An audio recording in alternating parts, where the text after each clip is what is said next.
अजय नाम का एक फूड ब्लॉगर किसी गांव में एक फायर ग्रेवी मोमोज वाले के पास पहुंच गया। अरे भैया, पूरे गांव में आग लगा दोगे क्या? ये क्या बना रहे हो?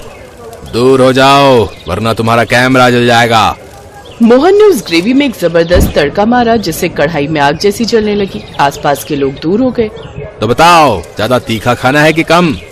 फायर ग्रेवी मोमोज खाने आया हूँ तो सबसे तीखा वाला ही खाकर जाऊंगा। फिर इसमें डाल दी लाल चटनी, ये रहा लहसुन प्याज का पेस्ट और थोड़ा सा पानी। अब इसे पकने देते हैं। पकने के बाद अब इसमें मोमोज डालकर मिक्स कर देते हैं। अरे वाह, देखने में तो ये बड़ा मजेदार लग रहा है। ये क्या? अरे ये तो धुआं निकलने लगा। अरे यार, हैं सारे ग्राहक चुपचाप खड़े हैं, तुम ही कुछ ज्यादा बोल रहे हो। अरे चाचा, मैं फूड ब्लॉगर हूँ, मुझे लगातार बोलना पड़ता है। देखना कुछ ही दिनों में आप वायरल हो जाओगे। हैं? अच्छा ये बात है। ये लो, फिर ये इस बात पे तैयार हो गया है तुम्हारा फायर ग्रेवी वाला मोमोज। खाकर बताओ कैसा लगा। उस लड़के ने जैसे ही मोमोज खाए वैसे ही उसके कान से धुआं निकलने लगा। उसने तेज पाद मारा जिससे आसपास के लोग बेहोश होकर गिरने लगे। इसके पिछवाड़े से कितना गंदा बदबूदार धुआं निकल रहा है भैया। अरे कोई मुझे बेहोश होने से बचाओ। अरे मैं तो गया। भाई, स्वाद तो इसका बहुत बढ़िया है, लेकिन मेरे पिछवाड़े से धुआं क्यों निकल रहा है? ऐसा लग रहा है पिछवाड़ा जल रहा है मेरा। भाई, मैंने तो तुमसे पहले ही पूछा था, नॉर्मल तीखा चाहिए या ज्यादा तीखा? अजय ने कैमरा बंद किया और भागकर एक नदी में कूद गया। गांव वालों, चला गया वो। आप लोग भी खाएंगे फायर मोमोज? अरे काहे नहीं खाएंगे भैया, मोहन भैया। मोहन ने उन सभी लोगों को फायर ग्रेवी वाले मोमोज खिलाए जो बहुत मजे में काम करता था। आसपास के सारे लोग भी उसके पास ही आते थे। सारे मोमोज खत्म हो जाने के बाद रात में वो घर पहुंचा। उसकी एक 15 साल की बेटी नेहा बीमार बिस्तर पर लेटी हुई थी। पापा आप आ गए? हाँ मेरी बच्ची, कैसी हो तुम? अब तबीयत ठीक है ना? कोई घर आया तो नहीं था? नहीं पापा, अब बाहर से ताला लगाकर चाहते हो तो भला कौन आएगा। अब मैं ठीक हूँ, लेकिन अकेले मुझे अच्छा नहीं लगता। चिंता मत करो बेटी, मैं हूं ना। अब मैं ही तुम्हारी माँ हूँ, मैं ही तुम्हारा बाप। देखना तुम बहुत जल्दी सही हो जाओगी। मोहन दुनिया के सामने बहुत हंसी खुशी मजे के साथ मोमोज बेचता था, लेकिन उसकी जिंदगी में बहुत दर्द था। वहीं दूसरी तरफ फूड ब्लॉगर अजय अपने दोस्तों से मिला। यार अजय, तूने कल जो फायर ग्रेवी वाले मोमोज का वीडियो डाला था वो बहुत चला यार, है? लाखों व्यूज आए हैं उसमें, और तू है कि टेढ़ा होकर चल रहा है। अरे मतलब हो क्या गया? मतलब यार पता नहीं उस मोमोज वाले ने मुझसे क्या दुश्मनी निकाली। अजय ने सारी घटना बता दी।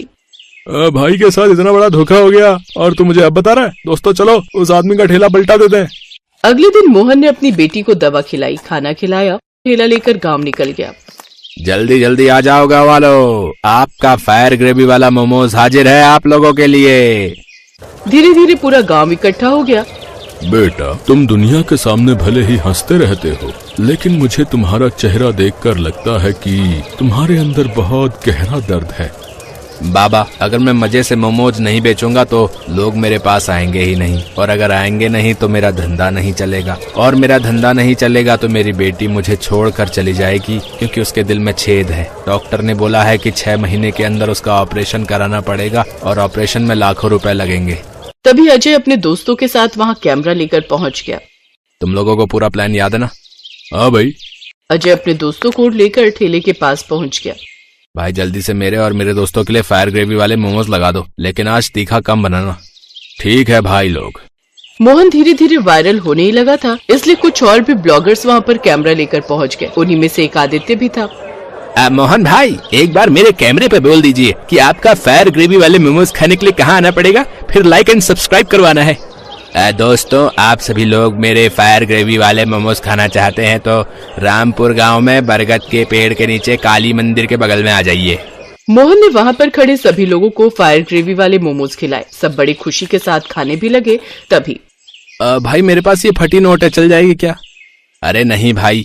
उसके बाद अजय ने उसे सही नोट दे दिया। उसके दोस्त दूर खड़े होकर मोमोज खा रहे थे। तभी अजय उनके पास पहुँच गया और उनसे कैमरे के सामने सवाल पूछने लगा।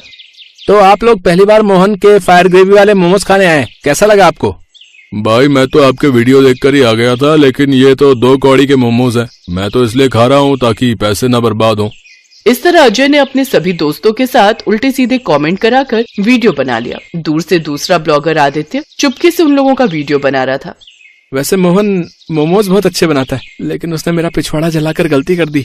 अब तुम लोगों ने जो इसके मोमोज की बुराई की है ना, ये वीडियो मैं रातों रात वायरल कर दूंगा और कल से इसका धंधा बंद पड़ जाएगा। अरे ये लोग तो बेचारे मोहन चाचा के साथ गलत कर रहे हैं। कैसे कैसे ब्लॉगर्स आ गए हैं आजकल हैं। उसी रात अजय ने सारे वीडियोस अपलोड कर दिए। उसमें से एक वीडियो कुछ ऐसा था। दोस्तों आप देख सकते हैं, मैंने इस मोमोज वाले को बिल्कुल नया नोट दिया, जबकि इसने बदले में मुझे फटा हुआ नोट दे दिया। जब मैंने इससे सही नोट मांगा तो ये मुझे गाली देने लगा, इसीलिए मुझे कैमरा बंद करना पड़ा। कुछ ही दिनों में वो वीडियोस इतने वायरल हुए कि लोगों ने मोहन के ठेले पर आना ही बंद कर दिया। कुछ लोगों ने तो तोड़फोड़ भी कर दी और उसका ठेला तहस नहस कर दिया। अरे इस आदमी के साथ ऐसा ही होना चाहिए। सही कह रहे हो भैया, बेचारे को फटा नोट दे दिया, बताओ, और ऊपर से गाली भी देने लगा है। वायरल होने के बाद घमंड आ ही जाता है। तो इस तरह मोहन का धंधा चौपट हो गया। वो रात में अपनी झोपड़ी के बाहर बैठकर अकेला रो रहा था।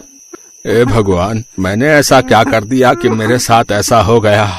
मोहन के पास मोबाइल ही नहीं था, इसलिए उसे वीडियो के बारे में कुछ पता ही नहीं चला। आदित्य ब्लॉगर ने जब वो सारी वीडियोस देखे तो वो किसी तरह मोहन की झोपड़ी पहुंचा और उसे सारे वीडियोस दिखाए।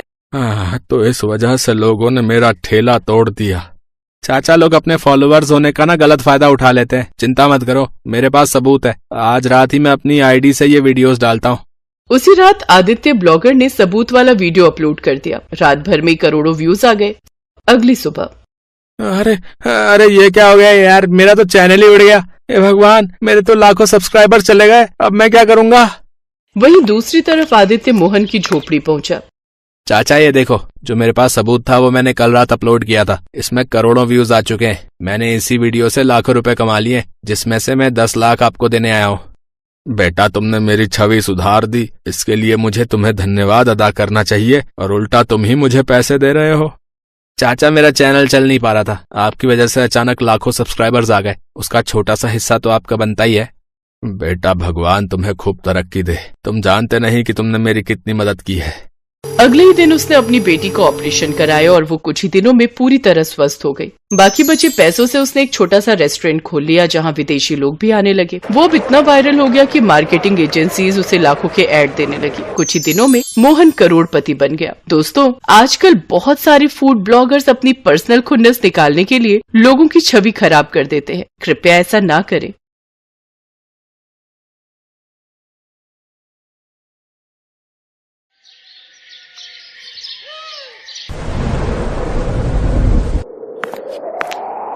ममता, ओ ममता, अरे जल्दी आ, देख बारिश आने वाली है, सारे कपड़े गीले हो जाएंगे, जल्दी आ।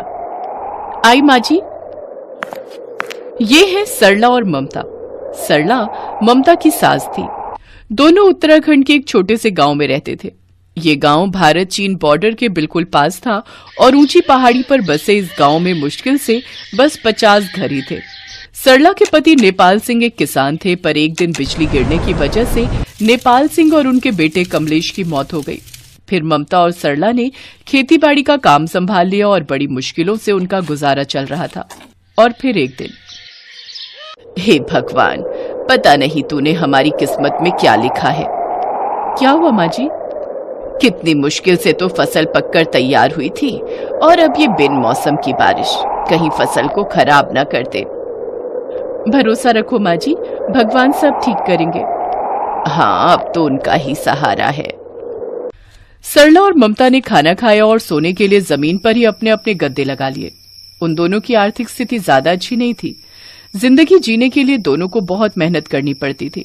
उस दिन तेज बारिश हो रही थी। ममता और सरला की आंखें अभी लगी ही थी कि तभी उन्हें अपनी झोपड़ी के बाहर अचानक कुछ गिरने की आवाज आई।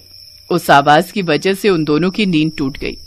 तभी सरला ने अपने हाथ में एक लाठी उठाई और दरवाजे की तरफ बढ़ी और फिर, अरे ये तो कोई लड़की है। माँ जी देखो, इसके सिर से खून निकल रहा है। चल ममता, इसे अंदर ले चलते हैं। सरला और ममता उस लड़की को झोपड़ी के अंदर लेकर आ गए। उसकी सांसें चल रही थीं, पर उसे होश नहीं था। पूरे 2 दिन बाद उस लड़की को होश आया और फिर, ज्यांगती गोशे। हैं? क्या बोली? शेषे। माँ जी ये क्या बोल रही है? पता नहीं क्या बोले जा रही है। शे वातर वातर। अच्छा माँ जी, ये पानी मांग रही है। अच्छा, तो शेषे क्या कर रही है? सीधे पानी बोलना। माँ जी, हो सकता है कि इसके गांव में पानी को शे बोलते हो। सरला ने उस लड़की को पानी दिया। पानी पीने के बाद उस लड़की ने नम आंखों से कहा, शीशे। ये शीशी मांग रही है क्या?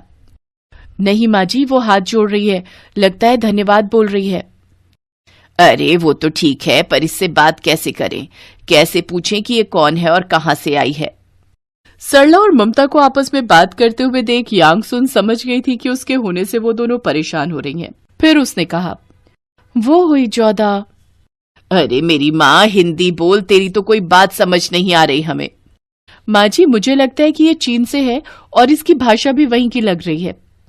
पानी पीने के बाद वो लड़की बिस्तर से उठी और चलने की कोशिश करने लगी, पर उसके पैर में गहरा घाव था। वो चल नहीं पाई और वहीं गिर गई। तभी सरला ने उसे सहारा दिया। अरे अरे, रुको रुको, तुम्हारे पैर में चोट है, पहले ठीक हो जाओ फिर चली जाना। सरला और ममता ने उसे सहारा देकर आराम से लिटा दिया। उस लड़की ने फिर से उन दोनों के सामने हाथ जोड़े और कहा, शीशे शीशे। हाँ हाँ, शीशी शीशी, तुम आराम करो शीशी। माँ जी, उसका नाम शीशी नहीं है। अब तुम इधर देखो, मैं ममता और ये मेरी सास है सरला। ममता ने अपनी सास के कंधे पर हाथ रखकर कहा। उसकी ये बात यांगसुन को समझ आ गई और फिर उसने अपने सीने पर हाथ रखकर कहा, यांगसुन, चाइना। सरला और ममता अब समझ गए थे कि यांगसुन चाइना से आई थी, मगर ना तो यांगसुन को हिंदी आती थी और ना ही सरला और ममता को चाइनीज। लेकिन प्रेम की भी तो एक भाषा होती है। उसी दिन से सरला और ममता उसका बहुत ख्याल रखने लगे और धीरे धीरे ममता उसे हिंदी भी सिखाने लगी। एक दिन जब ममता और सरला खेत से लौटे तो उन्होंने देखा कि यांगसुन ने सबके लिए खाना बना रखा था। अरे वाह, यांग ने खाना बनाया है। अरे हाँ सच्ची, पर ये है क्या? माँ जी, ये मंचूरियन चाउमीन है। क्या बात है, चलिए माँ जी, खाकर देखते हैं। अरे पर ये किसी मांस वांस से तो नहीं पकाया ना? सरला की बात सुनकर यांगसुन और ममता हंसने लगे। फिर चाउमीन खाते ही ममता ने कहा, अरे वाह, क्या स्वाद है। कितना बढ़िया है ना माँ जी? सच में, मैंने भी कभी ऐसा कुछ नहीं खाया। सरला और ममता ने यांगसुन को गले से लगा लिया। उसने टूटी फूटी हिंदी भी सीख ली थी और फिर एक दिन उसने सरला को अपने बारे में सब कुछ बताया। मेरा नाम यांगसुन है। वहां चाइना में मेरे डैड, मतलब मेरे पापा ने मुझे एक बहुत बुरे आदमी को बेच दिया था। वो मुझसे शादी करना चाहता था, पर मैं वहां से भाग निकली और फिर मैं भागते भागते यहाँ पहुंच गई। यांगसुन के बारे में ये सब जानने के बाद सरला ने कहा, हे भगवान, इसका मतलब उस दिन वो पहाड़ के ऊपर जो लोग घोड़े पर आए थे वो इसी की तलाश में थे। अब हम क्या करेंगे माँ जी, अगर वो लोग यहाँ तक पहुंच गए तो? नहीं, मैं दोबारा वहां नहीं जाना चाहती माँ जी। तू फिक्र मत कर बेटी, हम चले जाएंगे यहाँ से और जाकर शहर में रहेंगे, फिर कोई तुझ तक नहीं पहुंच पाएगा। हाँ माँ जी, ये ठीक रहेगा, लेकिन हम शहर में रहेंगे कहाँ और वहां गुजारा कैसे होगा? ममता ने जायज सवाल उठाया था। तीनों सोचने लगे और फिर यांगसुन ने कहा, माँ जी, मेरे हाथ का मंचूरियन चाउमीन आपको कैसा लगता है? ये लो, हमें यहाँ टेंशन खाए जा रही है और तू बात कर रही है मंचूरियन खाने की। नहीं, मैं पूछ रही हूँ कि अगर आपको मंचूरियन चाउमीन अच्छा लगा तो हम शहर में उसे बेच सकते हैं और कुछ पैसे कमा सकते हैं। ममता और सरला को यह आइडिया पसंद आया।